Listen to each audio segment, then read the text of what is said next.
Muy buenas tardes, soy Victoria Larraín, agregada cultural del Instituto Francés de Chile.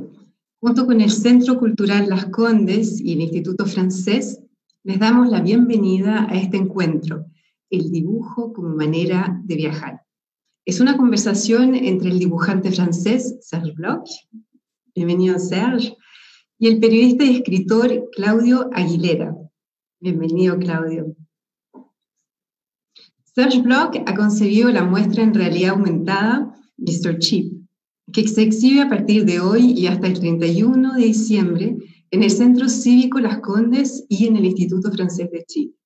Esta actividad se enmarca en el Novembre Numérique, una celebración internacional de las culturas digitales impulsada por el Instituto Francés.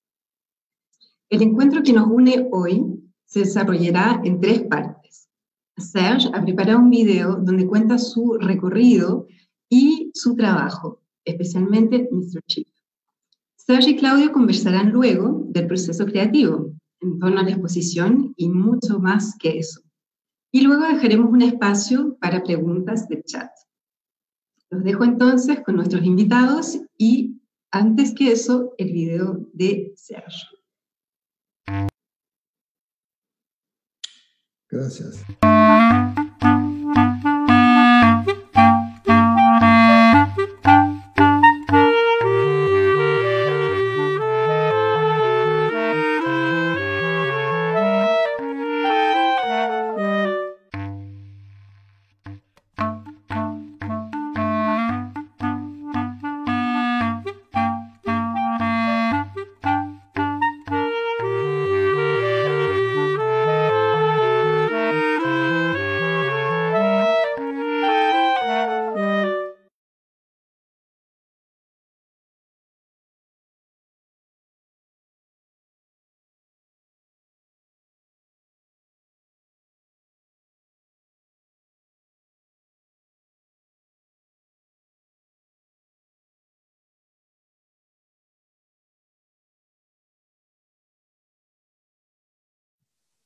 Bonjour, je me présente, je m'appelle donc Serge Bloch, je suis dessinateur.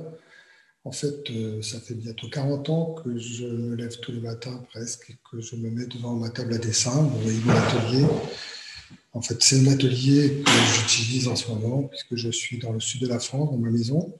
Le reste du temps, je le passe plutôt à Paris ou à New York. Mais en ce moment, avec l'épidémie qu'on connaît, c'est quand même plus simple d'être à la campagne.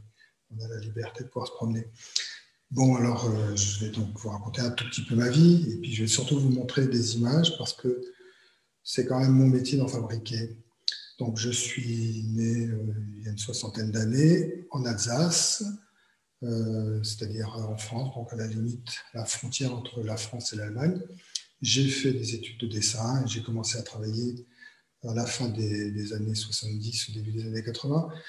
Et donc, ça fait bientôt, non, ça fait 40 ans que je travaille. Enfin, que je travaille, c'est un peu faux parce que j'ai en fait jamais travaillé. Je me suis plutôt amusé jusqu'à aujourd'hui et j'ai réussi à éviter le travail. Je dessine pour plein de gens. Je dessine pour la presse, je dessine pour l'édition, je dessine pour la communication, je dessine pour des théâtres, je dessine pour des dessins animés. Je me suis promené toute ma vie dans le dessin en essayant de donner du plaisir aux gens et d'en avoir moi-même. Je vais vous montrer pendant cette petite présentation quelques livres, parce que une bonne partie de mon travail est quand même de faire des livres, de travailler pour l'édition. Donc je vais vous montrer ça. Alors d'abord un livre, je vous montre comme ça parce que ce livre est assez important pour moi. C'est un livre que j'ai fait peut-être en 2005, je crois. Et il s'agit donc de la vie comme une suite d'attente. C'est un texte, un petit poème de David Ecali. Et j'ai illustré ce livre en utilisant la métaphore du fil.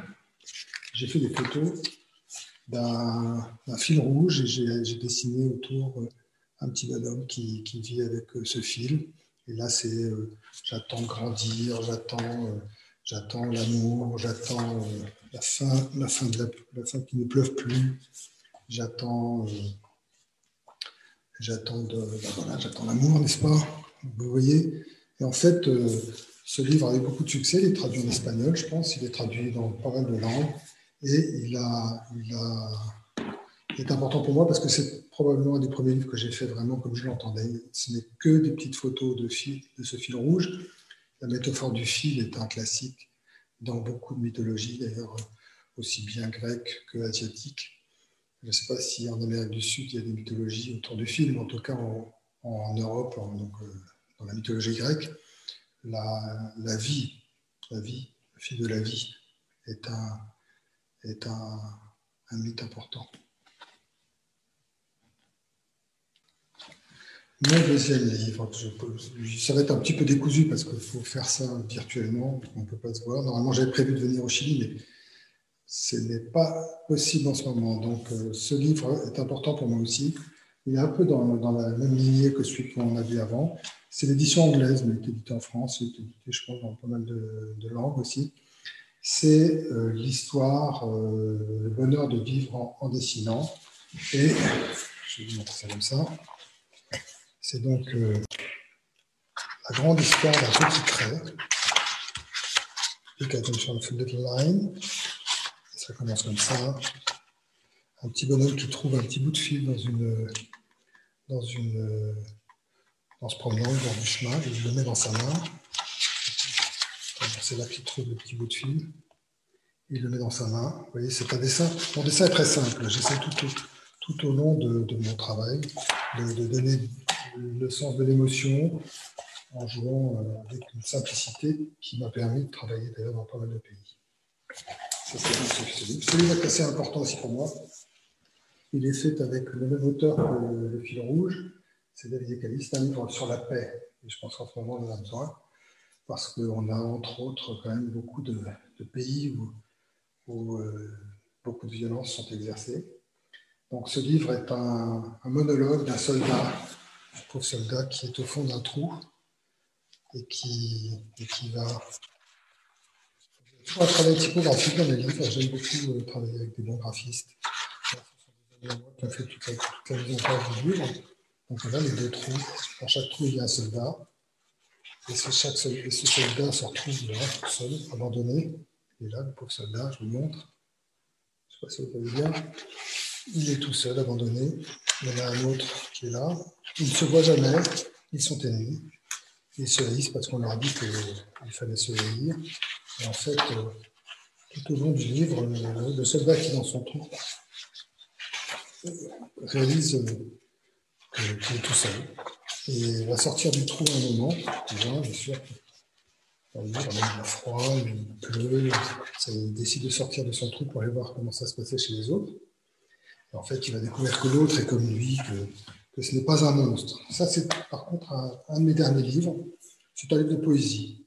Je me suis fait demander par un éditeur suisse d'illustrer des poèmes écrits par Karine Nakache, sur du poème un peu linguiste, qui joue sur les homophonies, je vous montre un peu le genre de dessin que j'ai fait.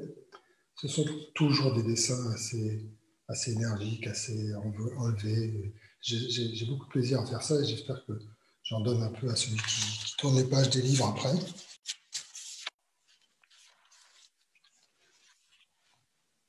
J'essaie de mettre de l'humour un peu dans tout ce que je fais, aussi bien pour les enfants que pour les adultes. Pourquoi l'humour? Parce que l'humour est indispensable. Je pense qu'un jour sans rire, c'est un jour de perdu.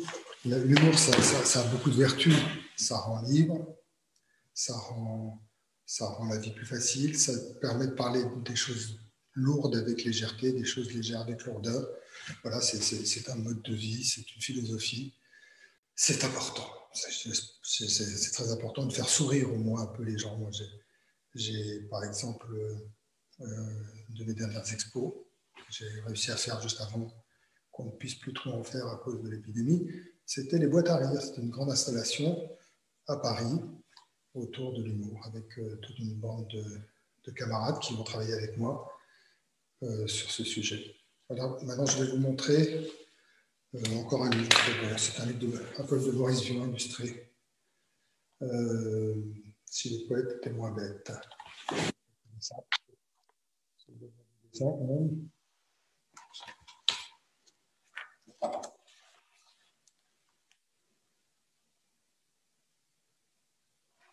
encore un peu.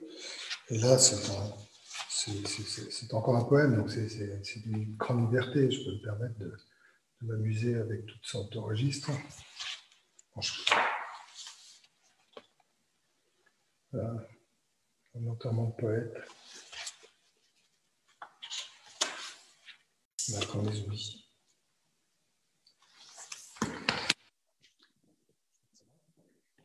Je vais montrer encore 2 livres là, qui sont beaucoup moins drôles. J'ai quand même essayé de mettre de l'humour dedans, mais les sujets sont quand même beaucoup plus sérieux. Ce gros livre, c'est une Bible, l'Ancien Testament, et son petit frère qui est là, qui est la vie de Jésus, la suite, enfin, le Nouveau Testament, un évangile, pas vraiment un évangile, mais la vie de Jésus. Tout ça est raconté par Frédéric Boyer, qui est un grand auteur contemporain français, qui a une écriture très poétique, et moi j'ai dessiné tout autour de ça énormément. Toutes les pages sont comme ça, elles sont toutes largement illustrées, c'est comme un roman graphique, et c'est traité très librement, mais en même temps en étant très respectueux du texte, parce que c'est un texte fondateur, c'est un texte important. Là, dans ce livre, ce sont tous les grands mythes de la Bible, les grandes histoires, la tour de Babel, l'arche de Noé, le sacrifice d'Isaac, enfin c'est toutes ces grandes histoires revisitées, donc. Et ça, c'est la vie de Jésus avec, bien sûr, le même traitement. Il n'y a pas grand-chose là. On a le même genre de dessins qui sont assez narratifs, mais en même temps, je garde une grande liberté. Je ne voulais surtout pas être dans une représentation trop traditionnelle de Jésus. Voilà, tout ça, c'est l'idée de faire vivre des textes classiques. C'est une approche très culturelle, plus que religieuse pour moi en tout cas. Donc ça, c'est pour vous parler un petit peu d'édition. Après, je vais vous montrer un autre travail que je fais depuis des années. Je fais beaucoup d'affiches de théâtre. C'est un endroit aussi amusant. Le théâtre est un art incroyable et j'ai la chance de travailler avec un très bon directeur de théâtre, Jean Bellorini.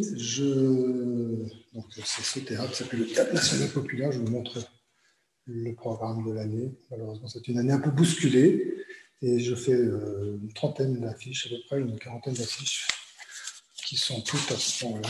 C'est un petit, une affiche.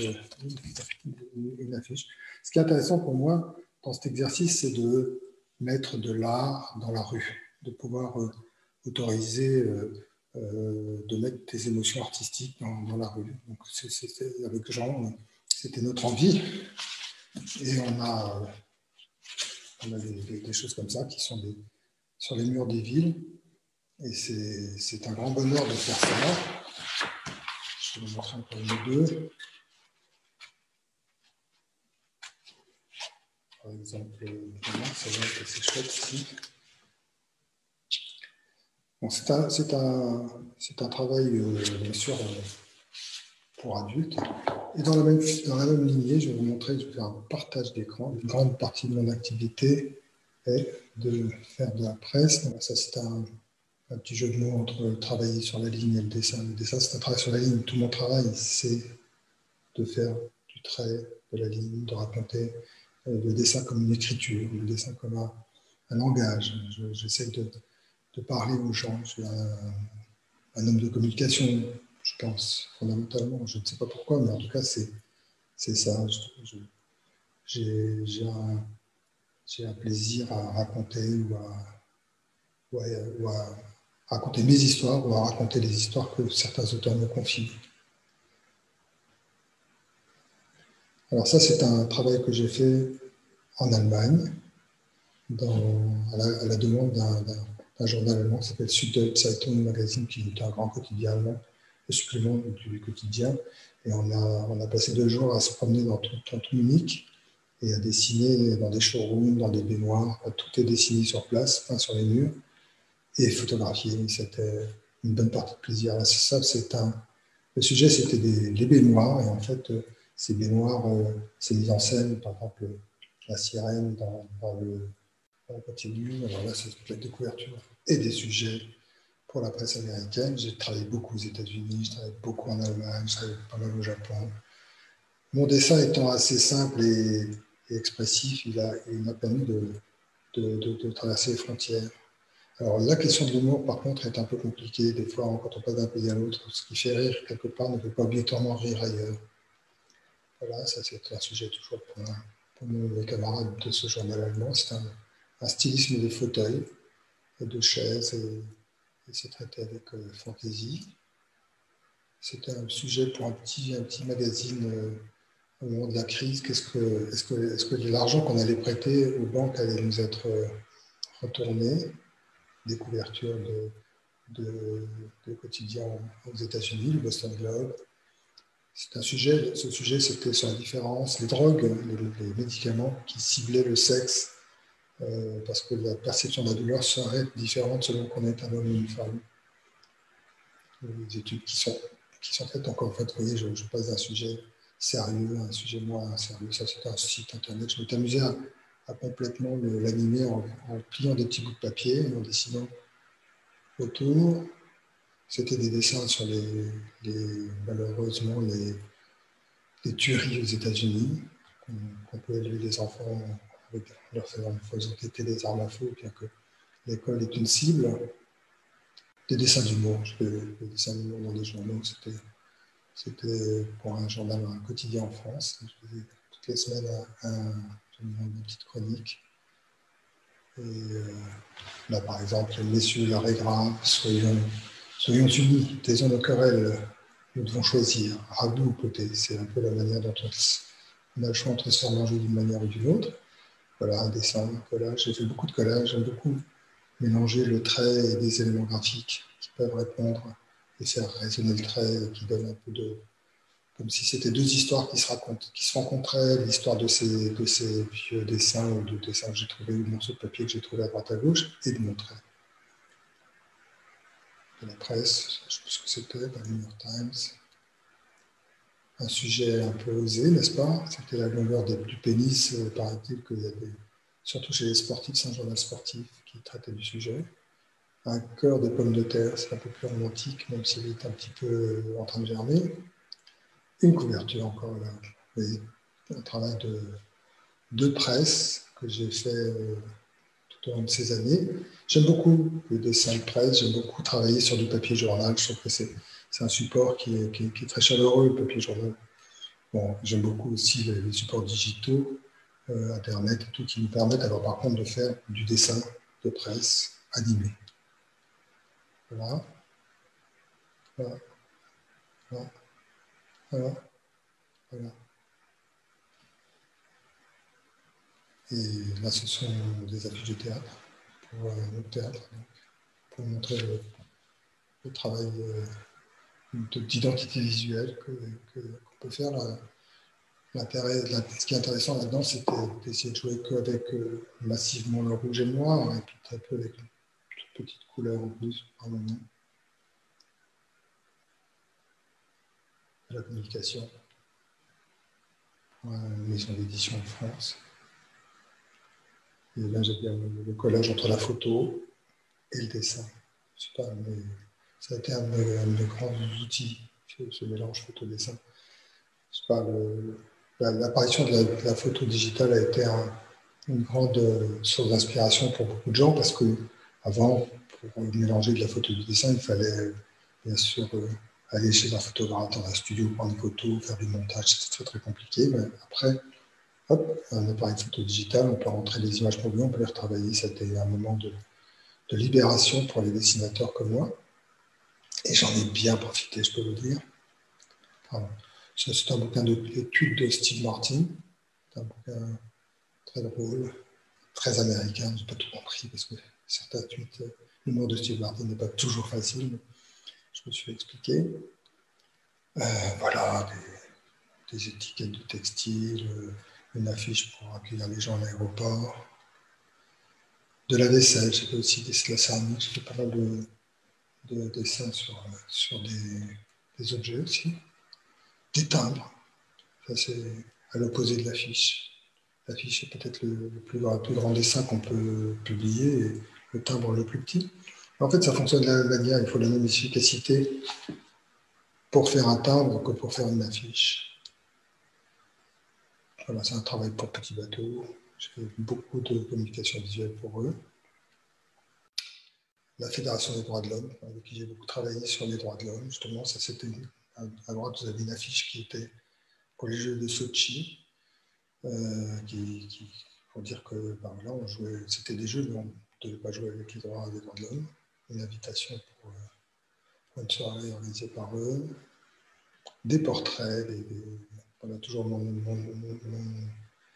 plaisir du collage, des affiches pour un théâtre nouveau, encore des affiches pour le métro de Londres, pour le musée d'histoire juive à Paris. J'aime beaucoup les affiches. Je vais tâcher de vous montrer maintenant une partie de mon travail qui est un travail que je fais à destination des galeries. J'ai fait des expositions dans plusieurs endroits, à New York, à Paris. Je vais partager l'écran là. Okay. Normalement, ça doit marcher. Vous devez voir cette petite dame avec cette robe rouge. Elle a été faite en 2013, comme vous pouvez le voir. Elle était exposée à Paris, celle-là. Et en fait, la question que je me pose quand je fais ce genre de travail, c'est qu'est-ce qu'on accroche au mur, qu'est-ce qui fait plaisir, toujours cette idée du plaisir, qu'est-ce qui est agréable de pouvoir regarder quand on passe devant, quand on se réveille le matin, quand on se couche le soir. Des recherches plastiques. J'ai une grande admiration pour des gens comme Paul Klee ou comme les artistes du XXe siècle. Je me suis bien sûr fait un grand bonheur de dessiner tous ces sujets que vous allez voir qui ont été exposés. Là, par exemple, au Japon. Là, à New York. Vous voyez, ces jeux de cubes. Le cube est un sujet que j'ai aussi traité de manière assez amusante, en prenant le parti pris de dire que même si on est adulte, on pouvait jouer au cube. Et c'est un peu du dessin 3D, c'est de la combinatoire entre des mots, des images, du volume. Une expo qui a eu lieu en 2009, peut-être, je crois, qui était une expo au moment de la crise et qui permettait de prendre le parti pris d'offrir à tout le monde de l'art. Chaque pièce coûtait 9 euros et 9,90, je crois, 99, et les gens pouvaient les détacher du meuble, d'emporter. C'était un grand poème avec 150 pièces à peu près. Et vous en prenez 3-4 et vous partiez avec un petit haïku. Et c'est la dissémination d'un poème, des dessins, des recherches, dans le petit carnet, de temps en temps des carnets, des cubes là, qui ont été exposés, ceux-là par exemple en Corée, je pense. Des cubes encore. Ça, c'est là-bas à droite, vous voyez le premier cube que j'ai fait un jour en m'amusant. Et quand j'ai fait ça, je me suis dit, tiens, il y a quelque chose. Après, j'en ai fait beaucoup et j'en ai exposé partout. Des plus grands font 10 mètres de haut. Des dessins que j'ai fait à New York. Aussi pour une expo. Je mets toujours de l'humour, vous voyez, j'essaie de mettre de l'humour, de la fantaisie dans mon travail. Toujours le plaisir du collage aussi, la rencontre entre ces deux moments, le moment du dessin et le moment de la collecte du papier, ou l'histoire qui est liée à ce papier quand c'est un vieux papier.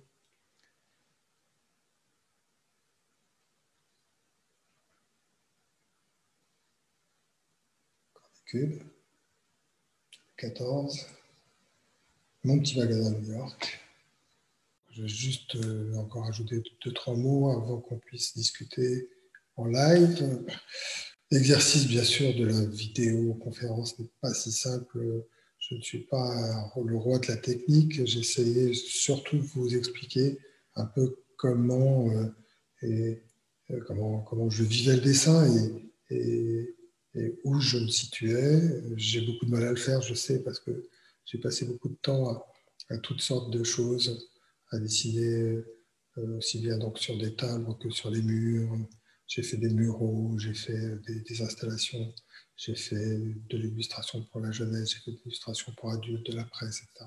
En fait, l'idée que je voulais vous faire passer, c'était que le dessin est un vaste territoire dans lequel je me promène. Bien sûr, je ne connais que quelques chemins, il y a plein d'autres chemins, plein d'autres de mes camarades, bien plus talentueux que moi, peuvent emprunter d'autres voies, et moi, j'ai j'ai en tout cas essayé d'ouvrir beaucoup de portes, de découvrir des endroits. C'est pour ça que j'ai appelé cette présentation « Un voyage dans le dessin ». Hola a todos y a todas, bienvenidos. Muchas gracias al Instituto Francés y a la Corporación Cultural de Las Condes por invitarme a tener esta conversación con Serge. Estoy muy honrado, es una gran oportunidad también para todos quienes hemos conocido hace ya bastante tiempo su trabajo, un trabajo que incluye, como ya han visto en el video, una gran diversidad de formatos, de técnicas, de soporte de trabajo que van, por supuesto, incluyen publicidad, incluyen exposiciones como la que estamos inaugurando hoy día, pero también libros para adultos y libros para niños e ilustración editorial. Así que realmente estamos frente a un ilustrador que ha sacado de su lápiz la imaginación y una imaginación desbordante que se sitúa en distintos puntos de la producción editorial, y hoy día también tenemos el gusto de verlo en la ciudad de Santiago. Ustedes ya podrán encontrarse con esta gran exposición. Quisiera comenzar este diálogo. Recuerden que pueden hacer sus preguntas a través de diversas plataformas, así que estaremos ansiosos de poder responderlas junto a Serge. Quisiera preguntar primero, partir con Mr. Chip, esta exposición que de alguna forma reúne tecnología y realidad. Es muy parecido a lo que estamos viviendo, ¿no? Es toda esta mediatización a través de la tecnología que hoy día vivimos, está inserta, es parte de esta muestra. ¿Qué impulsó a hacer esta muestra, Serge? Y cómo se une en esta muestra la tecnología y la realidad? Merci, bonjour tout le monde. La question de la technologie et de la réalité, c'est en fait, effectivement, elle est intéressante. Moi, ce qui m'intéresse dans la technologie, dans cette technologie de la réalité augmentée, puisque cette exposition à Santiago est en réalité augmentée, c'est-à-dire qu'on utilise une petite application pour faire, avec son téléphone, faire bouger des images qu'on voit sur les murs. Ce qui m'intéressait, c'était d'utiliser bien sûr cette technologie, mais surtout de mettre les gens dans les images. Je laisse mon ami traduire et après je continue. Muy bien, muchas gracias. Bienvenidos también a todos. Bueno, la pregunta de la tecnología y la realidad es una pregunta hoy en día ciertamente muy interesante, porque en esta tecnología, a mí me interesa hablar de la tecnología de la realidad aumentada. Y justamente la gracia de esta exposición es, a través de una aplicación, es poder hacer mover las imágenes en esta aplicación. Y a mí lo que me interesaba era poder utilizar esta tecnología, pero para poder poner a la gente dentro de las imágenes. Alors, comme créateur, ce qui est intéressant dans la technologie, dans les technologies qu'on a aujourd'hui, c'est de s'en servir pour notre art, bien sûr. Je me suis toujours demandé ce que quelqu'un comme Saul Steinberg pouvait faire avec Photoshop aujourd'hui. C'est un tellement grand créateur et il avait des outils qui étaient une paire de ciseaux, un appareil photo, du papier, et il faisait des choses extraordinaires. Ça donne la place de la technologie. Les techniques et les technologies ne sont que des outils. Ce qui est intéressant, c'est ce qu'on fait avec. C'est des outils effectivement très puissants dans lesquels on peut se perdre. Quand on est jeune dessinateur, on a souvent l'impression d'être devant une mer, de pouvoir s'y noyer. Mais c'est pour ça que moi, ce que je pense, c'est qu'il faut surtout se poser la question de pourquoi et pour qui on fait les choses. Et après, on trouve des solutions. Mais la technologie ne fait partie. Les techniques ne sont que des outils pour nous donner des solutions. Je laisse Amalia traduire. Bien. Yo como creador me interesa la tecnología como un fin para utilizarlo en nuestro arte. Yo me pregunto, por ejemplo, qué es lo que habría hecho Steinberg con Photoshop hoy en día. Él utilizaba tijeras, papeles, una cámara de foto. A lo que voy es que estos son simplemente herramientas. Y la pregunta que interesa es, ¿qué hacemos con estas herramientas? Es muy interesante poder perdernos en estas herramientas como si fuera un mar. Pero la pregunta que hay que hacerse es el por qué utilizar estas herramientas y para quién. Y luego recién viene la solución. En el fondo, son primero herramientas que nos permiten encontrar una solución. Moi, j'ai la chance d'avoir commencé à travailler il y a longtemps. Je ne sais pas si c'est une chance, mais en tout cas, c'est la réalité. Je dessine depuis 40 ans. J'ai commencé à travailler avant qu'on ait des ordinateurs. J'ai vu arriver les premiers ordinateurs. Ça m'a donné une certaine distance et mais une grande curiosité pour les choses. J'ai mis longtemps à plonger dans ce monde digital, mais j'y suis, comme tout le monde aujourd'hui, totalement immergé. Mais le fait que j'ai appris avant à travailler comme Steinberg avec du papier, des ciseaux et des photocopieuses ou des objets qu'on n'utilise même plus aujourd'hui, me paraît assez intéressant. En tout cas, pour moi, ça a été une école importante qui me permet de garder aussi une certaine distance. Mais maintenant, je suis très curieux de toutes ces techniques, de toutes ces technologies, parce que ce sont des jouets extraordinaires. La réalité augmentée, le surgissement. Je travaille sur d'autres projets. On a fait d'autres installations avec des filtres Snapchat, des choses qui vous mappent sur le visage des choses amusantes. Là. Ce qui est intéressant, c'est de se servir de ça. Moi, de toute façon, c'est un outil comme un pinceau, comme autre chose. Et le but, c'est quand même, on va parler après du fond de mon travail, mais enfin du travail en général, c'est d'amuser.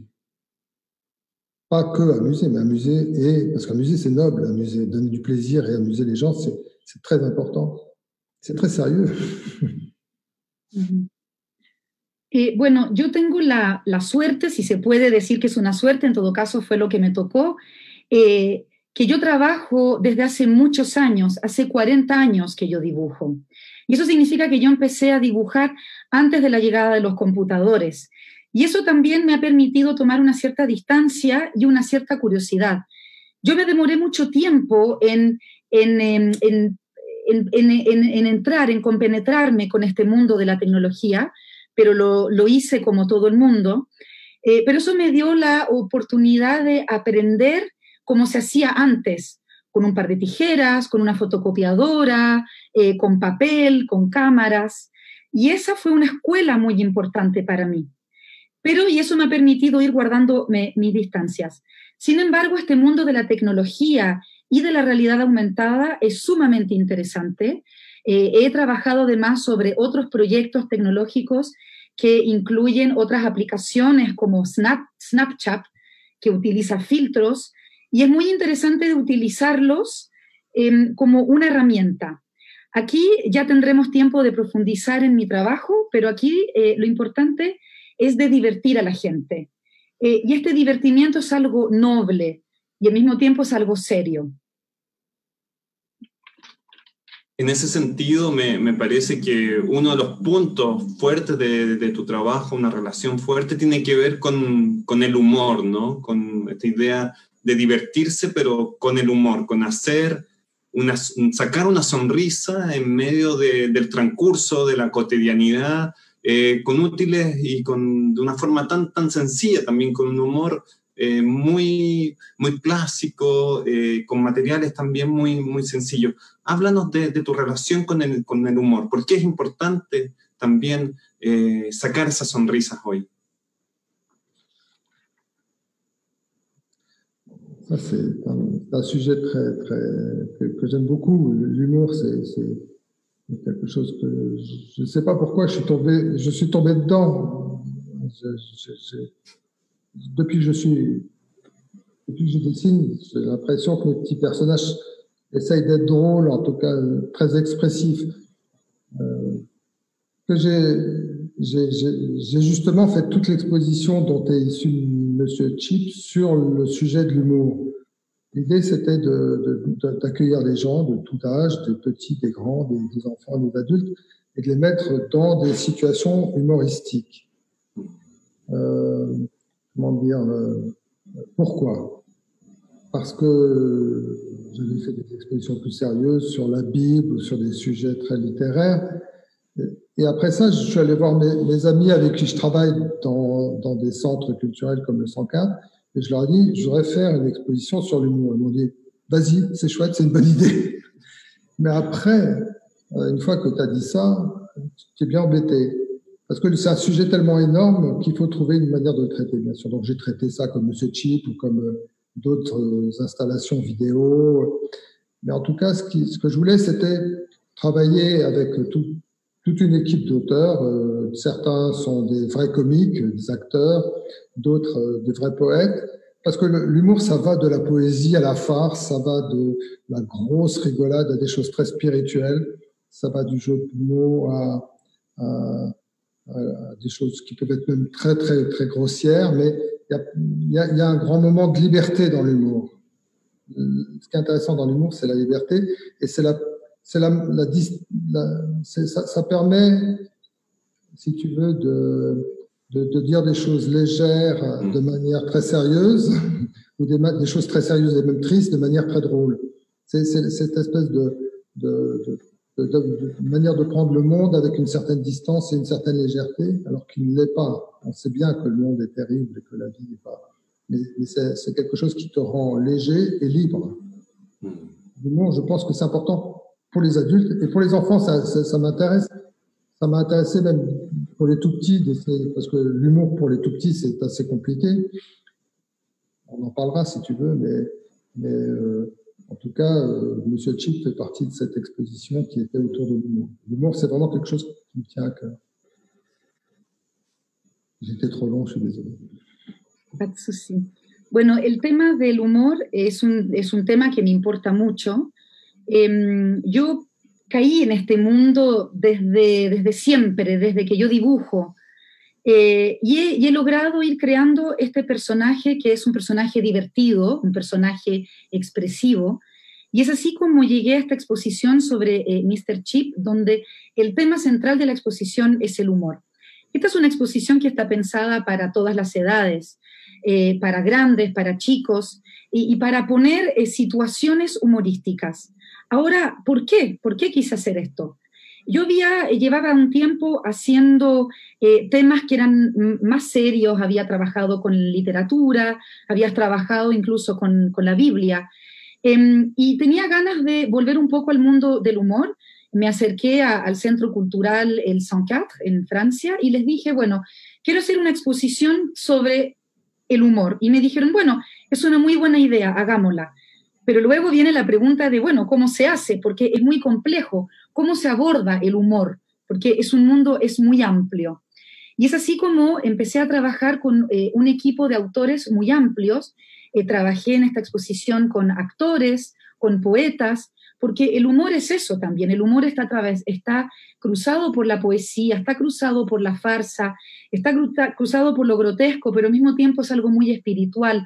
En el fondo el humor es algo que da mucha libertad y nos permite decir cosas muy ligeras, nos permite decir cosas muy graves de manera divertida y ligera, y también decir cosas muy ligeras y divertidas de una manera muy seria.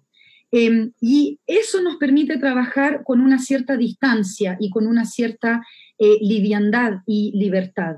Y es muy importante para poder hablarle tanto a los adultos como a los niños, porque, por ejemplo, hacer humor para niños es algo muy, muy complicado. Y bueno, finalmente el mundo del humor es algo que para mí me importa mucho. En ese sentido también me pregunto sobre Mr. Chip, ¿qué nos quiere decir él? Cuando yo veo las imágenes, cuando he visto los videos, siento que nos quiere decir, finalmente nada es tan grave, ¿no? O sea, siempre dentro de toda esta situación, porque uno lee esta exposición en el marco en que estamos viviendo y dice, estamos agobiados, estamos cansados, pandemia, tantas situaciones, pero siempre hay algo que brilla, siempre hay un momento para sonreír. Creo que esos son en parte los porqués de esta exposición, ¿no? Absolument. Si tu veux, j'avais en tête le personnage de Charlot, Charles Chaplin, qui est un peu l'icône de l'humour, et qui a 100 ans aujourd'hui à peu près, mais qui est toujours jeune. Tu peux regarder la scène de Charlot en train de manger ses chaussures aujourd'hui comme hier, tu peux le montrer à des enfants aujourd'hui, il y a une espèce de magie. Parce que Charlot, c'était vraiment Monsieur Chip, et c'est vraiment un peu Charlot, c'est un peu cette espèce d'humanité fragile. Ça, c'est très sérieux finalement.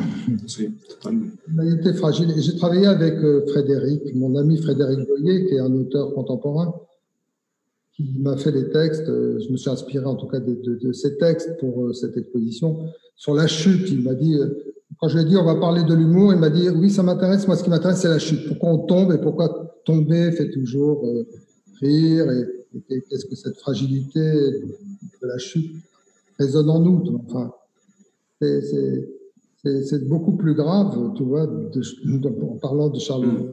Beaucoup plus grave, il paraît.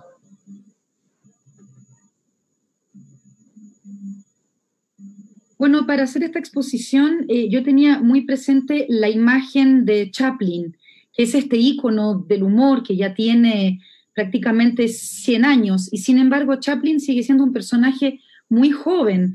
Cuando lo vemos en esta escena donde, por ejemplo, él se come un zapato, hizo reír a los niños de antaño y sigue haciendo reír a los niños de hoy, y está esa magia. ¿Por qué? Porque estamos hablando de una especie de humanidad fragilizada, una humanidad frágil, y eso al mismo tiempo es muy serio. Para esta exposición justamente trabajé con mi amigo escritor Frédéric Boyer, donde él me dijo, bueno, yo voy a escribir textos, pero que hablen de la caída. ¿Y por qué? Porque cuando uno se cae, hace reír. Y esa caída es algo que finalmente resuena en nosotros. Por lo tanto, como ven, son temáticas que son mucho más graves de lo que, o sea, mucho más serias de lo que parecen. Et pour continuer encore juste sur l'humour, une minute, si tu veux travailler en dessin, dessiner pour raconter des histoires drôles, c'est quand même aussi dangereux. Parce que c'est comme, d'ailleurs c'est quelque chose que j'ai beaucoup utilisé, c'est le fil. Dans mon travail, j'ai pas mal utilisé cette métaphore. J'ai l'impression quand tu fais de l'humour, c'est comme si tu marches sur un fil, sur une corde. Tu peux très facilement tomber. Tu peux très bien rater ton effet. Tu peux très bien. Cette fragilité de l'humour, elle est très importante aussi. Ça rejoint l'humanité de la poésie d'ailleurs de tout ça. C'est ça qui m'intéresse en tout cas, d'essayer de travailler. Cuando yo trabajo en el dibujo, estoy contando una historia divertida, pero al mismo tiempo eso es muy peligroso. Yo siempre hablo de la metáfora de el hilo, y trabajar con el humor es estar como caminando sobre un hilo o caminar sobre una cuerda. Puedes caerte, puede que no resulte tu humor. Y me interesa mucho trabajar justamente sobre la fragilidad del humor, porque eso tiene que ver también con la humanidad de la poesía. Y es lo que me interesa en mi trabajo. Otro aspecto importante que toca la exposición es la relación con la ciudad. Es una exposición que se desarrolla en la ciudad justamente en un momento en que estamos confinados y en que miramos todo por la ventana o tenemos la obligación de estar en casa, en un momento que hemos llevado varios meses ya entre la adentro y el afuera. ¿Cómo se resuelve eso en esta exposición? ¿O qué invitación también a volver a salir o a reflexionar sobre la importancia de habitar la ciudad nos da la exposición?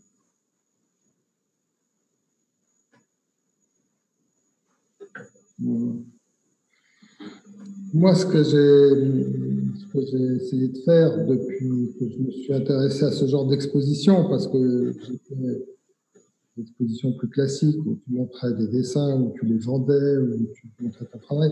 Ce qui m'intéressait depuis que j'ai fait une exposition plus immersive, tu accueilles les gens et tu les mets dans des histoires, que ce soit de l'humour, ou que ce soit la Bible, ou que ce soit... Ce qui m'intéressait, c'était de mettre le dessin dans l'espace, de mettre le dessin de faire des projections sur 3 murs, de projeter sur des... On a fait des installations qui faisaient des fois 20 mètres de haut avec des dessins où tu montais dans des tours. Enfin, toi. Ce qui m'intéressait, c'était de sortir le dessin de son espace naturel, qui est le livre ou qui est le journal ou l'écran, de le mettre dans la ville, effectivement. Que ce soit dans des musées ou que ce soit dans des endroits où on peut l'accueillir. Mais comme en ce moment, on ne peut plus accueillir de monde, c'est très bien de pouvoir le donner dans la rue. Et j'ai toujours aimé ça, moi. J'ai toujours allé, dans mon dessin, dans mon travail, je suis allé me bagarrer pour faire des affiches dans la rue. Je trouve que mettre de l'art dans l'affiche, c'est de l'art dans la rue. Même sur des boîtes de conserve, tu peux faire des choses artistiques. Même sur des bouteilles de jus de fruits, tu peux essayer de faire... Le dessin, c'est aussi ça. En tout cas pour moi, c'est pas... Il n'y a pas d'endroit où on ne peut pas mettre d'art, tu vois. Bueno, yo en este momento estoy trabajando en este formato, pero anteriormente yo hacía trabajos, exposiciones más clásicas, en el sentido de que eran exposiciones o eran dibujos, pero hace un tiempo, hasta ahora, que estoy trabajando en un sistema más inmersivo, en la idea de poner a la gente dentro de las historias. Y lo hice, por ejemplo, con el proyecto de la Biblia. Me interesa poner el dibujo en el espacio, sacarlo de los libros, ponerlo sobre los muros. Hice experiencias donde habían dibujos míos en paredes de 20 metros de alto y había que subirse arriba de una escalera. Por lo tanto, la idea es sacar el dibujo de su espacio natural y de ponerlo en la ciudad, de ponerlo en la calle. Claramente ya no se puede poner, o es más difícil ponerlo en museos. Pero yo hace mucho tiempo que trabajo con esta idea de la ilustración en la calle. He hecho afiches para la calle, una ilustración, un dibujo puede estar en una botella de jugo de fruta, puede estar en un afiche. Por lo tanto, para mí el dibujo es arte, y esa es la idea, que el arte esté inmerso en todas partes. Me hacen 2 preguntas que me parece bastante interesante y tiene que ver, primero, cómo comienzas un proyecto y también y qué haces frente al bloqueo creativo.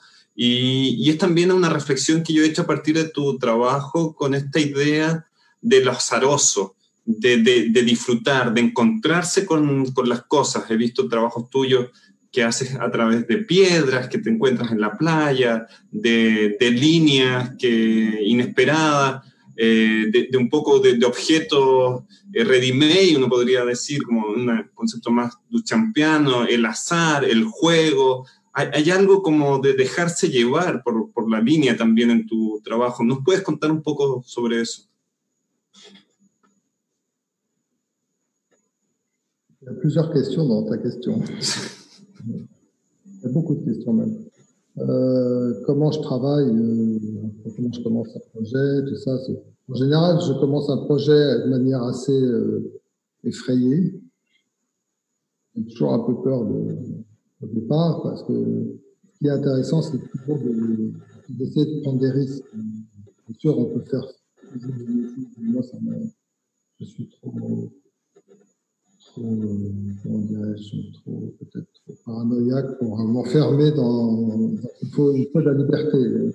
Cette liberté, c'est le risque qui te la donne. Si tu ne prends pas de risque, tu peux pas...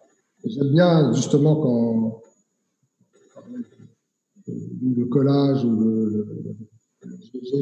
j'aime bien l'expérimentation, que ce soit avec des technologies compliquées ou pas compliquées, travailler avec des gens qui savent les faire. Mais ce qui m'intéresse, c'est vraiment de pouvoir chercher dans le traitement aussi cette liberté de l'humour ou de l'art, qui permet aux gens qui vont accueillir ton travail, que ce soit un enfant qui va lire ton livre ou que ce soit quelqu'un qui va venir voir Monsieur Chip, qui puisse sentir cette liberté et cette créativité. La créativité, c'est le risque. S'il n'y a pas de risque, je ne pense pas qu'il y ait beaucoup de créativité. C'est un peu, il faut se mettre en danger pour que les choses aient une certaine valeur. Est-ce que c'est à peu près répondu à ta question? Bien, hay muchas preguntas en tu pregunta, por lo tanto, partiendo con la pregunta de cómo comienza mi proceso creativo, bueno, siempre comienzo con esta idea de tener un poco de miedo cuando comienzo un proceso, con la idea de tomar riesgos. Yo soy un poquito paranoico, por lo tanto, a mí me da miedo de encerrarme, y justamente la gracia es que tomarse esta libertad es un riesgo. Me gusta la experimentación, me gusta trabajar con distintas herramientas, me gusta trabajar con la tecnología, con distintas personas. La idea es encontrar en el tratamiento esta libertad y que sea para un niño que lo pueda disfrutar en la lectura de un libro o para alguien que vaya a ver la exposición Mr. Chip, es que esta persona pueda sentir esta libertad, que pueda sentir esta creatividad, porque ahí está el riesgo. Y yo creo que hay que ponerse un poco en situación de peligro para poder crear valor. Si no, de otra manera no podría funcionar.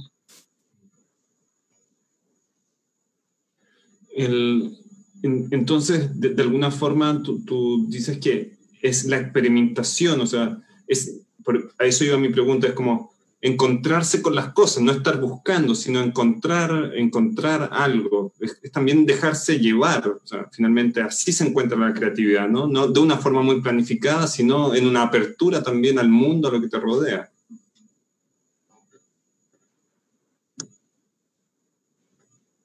Oui, enfin, bon, ça fait quand même... Je m'appuie bien sûr sur des choses que je sais faire. C'est vrai que quand j'ai commencé à dessiner il y a quelques temps, j'avais bien sûr plus peur qu'aujourd'hui de me lancer dans des risques. Toi, aujourd'hui, j'ai quand même réussi à vivre 40 ans quasiment sans travailler, en m'amusant. Je me sens plus sûr et quand je peux saisir l'opportunité d'ouvrir une porte, je le fais. Après, chaque fois que je me lance dans un challenge, dans un projet, je ne sais pas exactement où je vais aller. Bien sûr, je pense que en plus, surtout dans ma méthode de travail, où il faut une grande spontanéité. C'est-à-dire que des fois, par exemple, je viens de faire un gros livre où il y a 200 pages, je sais pas, 200 pages de dessin, 250 pages. Et les journalistes me disent, mais bon, vous avez fait beaucoup de recherches et tout. Non, non, pas du tout, aucune recherche. Ce que j'ai fait, c'est je me suis mis comme un joueur de sax et je dessine en improvisant presque. C'est ça qui donne la musique dans le dessin.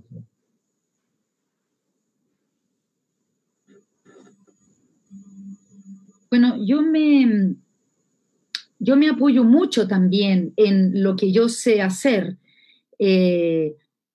Cuando yo comencé a trabajar en el dibujo, claramente tenía más miedo de este riesgo. Pero hoy en día, hace 40 años que yo trabajo en esto, prácticamente podría decir que llevo 40 años sin trabajar, en el sentido de que llevo 40 años divirtiéndome. Claramente me siento más seguro que antes. Pero eso significa que también se me van presentando oportunidades, puertas que yo voy abriendo. Cuando yo me lanzo en un desafío, en un challenge, uno no sabe a dónde va a llegar. Es un trabajo, finalmente el trabajo del dibujo es un trabajo de mucha espontaneidad. Por ejemplo, acabo de terminar un libro de más de 200 páginas y los editores me decían, me decían, tú hiciste un libro de 200 páginas, hay mucha investigación en esto. Y yo le respondía, no hay tanta investigación. hay más bien espontaneidad. En el fondo, para mí el dibujo es como tocar el saxofón. Yo dibujo a partir de esta idea de la improvisación. Para mí también es la musicalidad del dibujo o la musicalización del dibujo.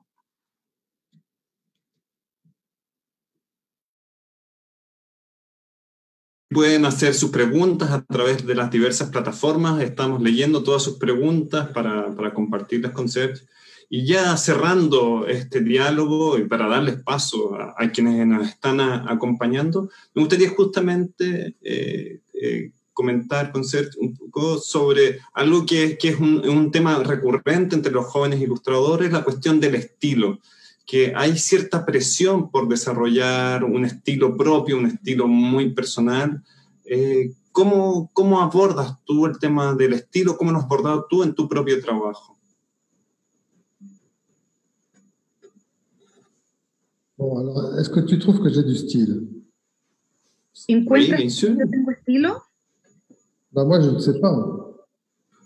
O al menos hay una marca que uno puede leer en todas tus obras, en los distintos formatos, los distintos soportes, hay una marca que uno dice, es una obra de Serge. Moi, j'ai beaucoup de temps à trouver ma manière de m'exprimer. Yo me demoré mucho tiempo en encontrar mi propia manera de expresarme. Il y a des gens qui le font plus rapidement que moi. Moi, j'ai mis du temps.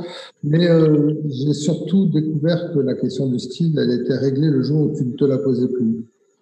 Pero sobre todo comprendí que la pregunta del estilo funciona el día que ya no te la haces más. Ahí encuentras tu estilo. Le jour où tu te concentres plus sur qu'est-ce que je vais dire. El día que tú te concentras más sobre qué es lo que tú vas a decir. Et alors après, tu vas essayer de trouver comment le dire, mais surtout, si tu as déjà une forte conviction de ce que tu veux dire, tu vas trouver le moyen de le dire. Lo importante es concentrarse sobre lo que vas a decir. Una vez que tú ya sabes lo que vas a decir, entonces es más fácil encontrar su estilo. Que ce soit ton propos ou le propos d'un auteur que tu illustres. Que sea tu propio propósito, tu propio tema, o el tema de un autor que tú ilustras. En tout cas, la question du style, elle est très inquiétante quand on commence, et après, on l'oublie. Je peux rassurer les jeunes dessinateurs qui se lancent. On oublie. Après, on cherche toujours à faire des... C'est comme la musique. Un musicien, il va répéter, il va pouvoir pour interpréter de manière plus riche. Nous, on va faire la même chose. Hein. Je pense que quand tu écris, Claudio, quand tu fais pareil, tu fais tes gammes, mais tu vas absolument trouver de nouvelles idées. Mais au bout d'un moment, tu te concentres plus sur ce que tu racontes que sur le style. En plus, moi, je n'aime pas tellement en littérature le style. Je préfère le fond de roman. Après, j'ai eu beaucoup de maîtres, j'avoue. Simplement, j'ai beaucoup admiré ces gens. Je me suis appris beaucoup en regardant ce qu'ils faisaient. J'ai fait un livre qui s'appelle La grande histoire d'un petit trait. Ah oui. Oui. Un peu un petit récit amusant autour du bonheur de vivre en dessinant. Et à la fin du livre, il y a une grande colonne de tous les gens que je remercie. C'est un peu pas tous, mais une bonne partie des gens que j'ai admirés. Il y a beaucoup de dessinateurs classiques américains que j'ai beaucoup aimés, comme Steinberg, dont on parlait avant,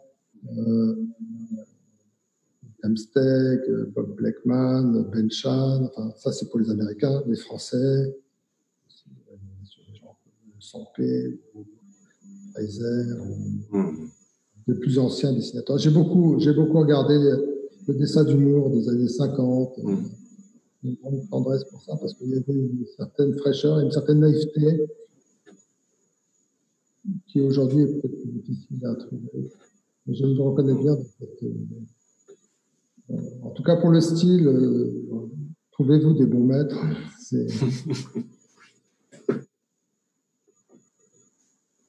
Ya. Pero... Bueno, para encontrar un estilo, no, perdón, la pregunta del estilo efectivamente es una pregunta muy inquietante para las personas que comienzan, pero yo les quiero decir a todos que luego uno la olvida, muy, muy rápidamente uno la suelta y la olvida. Ahora, luego, no significa que no sigamos buscando. Yo como dibujante siempre estoy buscando, pero esto es lo mismo que en la música. El músico constantemente va a estar ensayando y ensayando y ensayando para poder interpretar su música de una manera más rica, más enriquecedora. Y es lo mismo cuando el escritor escribe, tiene que estar haciendo como sus gamas. Pero al final, yo me concentro, es mejor concentrarse en lo que tú estás contando, más que en estar pensando en el estilo. Pero también quiero decir que para llegar a eso tuve grandes maestros. A mí me ayudó mucho mirar a los maestros, mirar a la gente.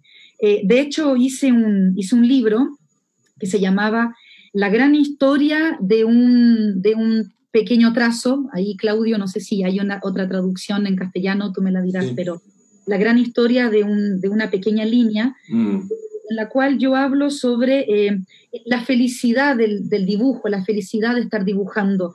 Y al final del libro establezco una columna con todos los agradecimientos de todos los maestros que yo tuve o de las personas que me inspiraron.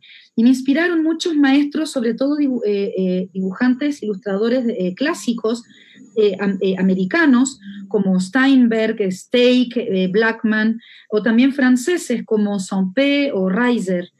También me inspiró mucho el dibujo, la ilustración de la década del 50, porque tenía una cierta ternura y una cierta ternura que hoy en día es más difícil de encontrar. Si yo tuviera que darle un consejo a los más jóvenes, yo les diría, búsquense maestros. Alors, un des plus grands, dans mon panthéon des artistes, pour moi, un des plus importants, c'est Paul Klee. Dentro de mi panteón de artistas, para mí el más importante es Paul Klee. Un des plus, en tout cas. Parce que c'est intéressant, Paul Klee comme dessinateur, plus que comme peintre. Paul Klee más bien como dibujante más que como pintor. Parce qu'il a dessiné sur des petits formats, toujours de la même manière, avec une petite ligne, le titre et une signature comme ça, toujours le même dispositif, et il a exploré des endroits du dessin assez incroyables, une grande liberté. C'est un énorme dessinateur, Paul Klee.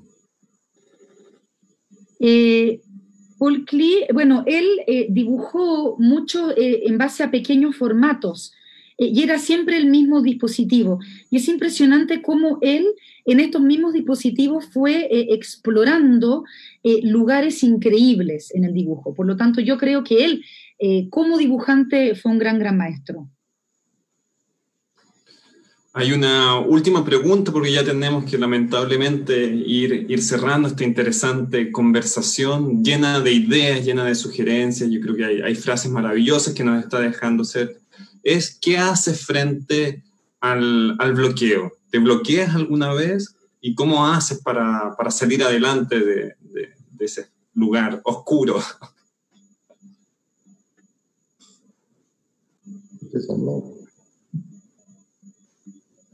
Tu fais semblant, uno hace trampa. Non, en fait, c'est une question qu'on pose souvent, c'est vrai. On a tous des ruses, hein, quand on n'a pas d'idée pour faire semblant d'en avoir. C'était pas totalement une bêtise, mais c'est vrai que de toute façon, chercher des idées, c'est un peu comme faire du vélo. La première fois, c'est fatigant quand on grimpe sur son vélo et qu'on doit remonter une côte. Mais plus on fait de vélo, moins c'est fatigant. La créativité, qu'elle soit dans le dessin ou qu'elle soit parce que sur la question de la créativité, je trouve qu'il y a de la créativité partout. Moi, je dis pas qu'il y a des créateurs, et ça, c'est un peu mythologique, ça. Mais non, je pense que la créativité, c'est la combinaison des idées et la liberté de la combinaison. Quand tu prends une petite idée, tu la mélanges avec une autre petite idée, des fois ça devient une grande idée. Et c'est pas tellement... Il ne faut pas avoir peur. Et surtout, il ne faut pas penser que les créateurs sont des gens, des demi-dieux, c'est pas vrai, c'est des gens comme tout le monde. Moi, j'ai toujours pensé qu'un bon menuisier, c'était un grand créateur, tu vois. Un bon artisan, c'est quelqu'un de très créateur. Bueno, esta pregunta, al parecer es una pregunta que se suele hacer mucho. Bueno,